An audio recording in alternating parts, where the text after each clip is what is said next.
జగన్మోహన్ రెడ్డి గారిని ఆ పార్టీని హోటల్ పార్టీ అని చెప్పి చంద్రబాబు, లోకేష్, తెలుగుదేశం పార్టీలో ఉన్నటువంటి ప్రతి వాళ్ళతోనూ ఆయన ఎల్లో మీడియాతో అవును జగన్మోహన్ రెడ్డి గారు ఆయన పార్టీ అన్నట్టుగా తెలుగుదేశం పార్టీ గొడ్డల పార్టీ లాగా కనపడుతుంది. అది గొడ్డలు మామూలు గొడ్డలు కాదు, పరశురాముడి గొడ్డలే.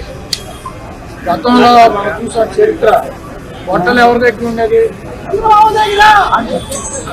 శివుడి దగ్గర ఉండేది.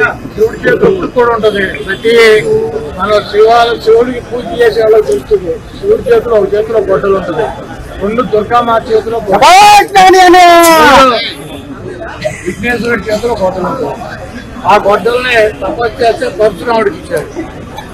ఆ పరశురాముడు ఆ గొడ్డలతో ఆ రోజు ఉన్నటువంటి రాజుల్ని చంద్రబాబు లాగా మతం వ్యక్తి ముందు కలిసి ప్రజలను హింసించేటువంటి రాజుల్ని పరశురాముడు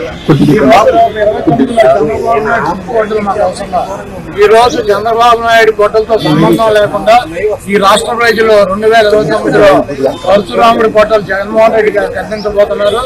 మీరు ఒకటి గుర్తు పెట్టుకోండి, ఆ గొడ్డలతో మీ పార్టీని, మీ అవినీతి సామ్రాజ్యాన్ని, మీ రాజకీయ జీవితాలని తెగనరికి భూమిలో పరశురాముడిలాగా పాతి పెడతాడు. డెఫినెట్ గా జగన్మోహన్ రెడ్డి గారికి గొడ్డల పార్టీ లాగా, జగన్మోహన్ రెడ్డి గారి తీసుకోవడం లాగా మీకు కనపడతాడు. దాంట్లో తప్పులేదు. మీ కర్మ, మీరు చేసినటువంటి పాపాలకి, మీరు చేస్తున్నటువంటి అబద్ధాలకి, మీరు చేస్తున్నటువంటి 420 కార్యక్రమాలకి డెఫినెట్ గా జగన్మోహన్ రెడ్డి గారు మీకు గొడ్డల్లా కనపడుతున్నారు. మీకు మీడియాకి లేదు. అది పరశురాముడి గొడ్డలు తప్పకుండా పరశురాముడి గొడ్డలి 2029లో ప్రజలు జగన్మోహన్ రెడ్డి గారు చేస్తారు.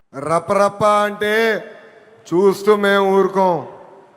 ఎర్ర బుక్కు దాని పని చేసుకుంటూ వెళ్తుందని ఈ సభాముఖంగా ఆ కుర్ర బ్యాచ్కి నేను హెచ్చరిక జారీ చేస్తున్నా. ప్రజాప్రభుత్వం 2 ఏళ్ల పాలనలో సుపరిపాలన అందించాం. అన్ని చేశామని కాలు రెగరేసుకుని మేము తిరగట్లేదు. కానీ ఎన్ని ఆర్థిక ఇబ్బందులున్నా ఇచ్చిన హామీలకు పద్ధతి ప్రకారం నిలబెట్టుకుంటూ వెళ్తున్నాం. ఎవరు ఊహించిన విధంగా అధికారంలోకి వచ్చిన వెంటనే 4,000 రూపాయలు వృద్ధులకి పెన్షన్ ఇస్తున్నాం.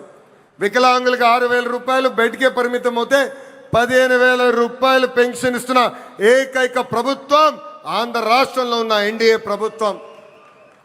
అంతేకాదు మూసేసిన అన్న క్యాంటీన్లు తిరిగి ప్రారంభించాం. డిఎస్సి ద్వారా 16,000 టీచర్ పోస్టులు భర్తీ చేశాం. 6,000 కానిస్టేబుల్ పోస్టులు భర్తీ చేశాం. ఏకంగా మన జాబ్ క్యాలెండర్ విడుదల చేసి సంవత్సరం పూర్తయ్యే లోపల 10,000 ఉద్యోగాలు కూడా భర్తీ చేసే బాధ్యత ఎన్డీఏ ప్రభుత్వం తీసుకుంటుంది. ఏకంగా చేనేత సోదరులకి హ్యాండ్లూమ్ ఉంటే 200 యూనిట్లు కరెంట్ ఉచితంగా ఇస్తున్నాం. పవర్ లూమ్ ఉంటే 500 యూనిట్లు కరెంట్ ఉచితంగా ఇస్తున్నాం. ఆటో డ్రైవర్ల సేవలో ఆదుకున్నాం. మత్స్యకారుల సేవలో మత్స్యకారులను ఆదుకున్నాం. స్త్రీ శక్తి పేరుతో మహిళలకి బస్సులో ఉచితంగా ప్రయాణించే హక్కు కూడా ప్రజాప్రభుత్వం కల్పించింది. దీపం పథకం ద్వారా ఉచితంగా గ్యాస్ సిలిండర్లు కూడా మా తెలుగింటి ఆడబడుచులకి పంపిస్తాం కూడా జరుగుతుంది. ప్రజాప్రభుత్వం నినాదం ఒకటే, ఒకే రాష్ట్రం ఒకే రాజధాని, కానీ అభివృద్ధి వికేంద్రీకరణ. ఇప్పుడే మాధవ్ గారు చెప్పినట్లు భారతదేశంలో 100 రూపాయలు పెట్టుబడులు వస్తే దాంట్లో 25 రూపాయలు ఆంధ్ర రాష్ట్రాన్ని ఎత్తుకుంటూ వస్తుంది. ప్రజలందరూ ఒక్కసారి ఆలోచించాలి. గూగుల్ ఆర్సిలర్ మిత్తల్ ఉత్తరాంధ్రకి తీసుకెళ్ళాం. రాజధాని క్వాంటమ్ కోస్తాంధ్రకి తీసుకొచ్చాం. ఏకంగా ఫైటర్ జెట్లు రాయల్ ఎన్ఫీల్డ్ ఈరోజు రాయలసీమకి తీసుకొచ్చిన ఘనత ఒక ఎన్డీఏ ప్రభుత్వాన్ని. మనది గొడ్డలి, మనది గూగుల్, వాళ్ళది గొడ్డలి.